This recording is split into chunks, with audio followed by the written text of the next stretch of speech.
Hellurei! Sunnuntai-päivä. Aamupäivän taas tullut videokaptureohjelmien kanssa ja todennut, että vielä ei löytynyt hyvää.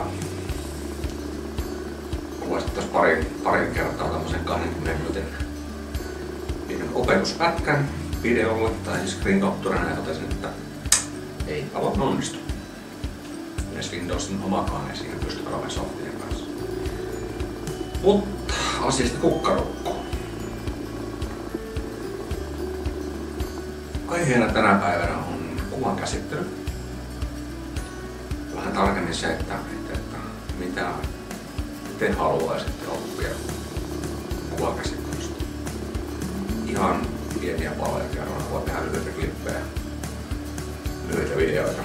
Onko se frequency separation, valokuvaharjoittelut sen pöytekniikalla, erävöitys, kuvan sävytys värisävyillä, ihmisen irrottaminen taustasta tai muun objektin. Ihan mitä vaan tulee mieleen. Mitenkä vaihdetaan kuvaa vaikka tiiliseinä taustalla. Tämmöisiä asioita.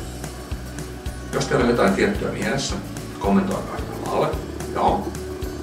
Ja ruvetaan katsomaan, että mitä klippejä lähdetään rakentamaan. Ensimmäisenä aiheena tosiaan tämä kuvan käsittely.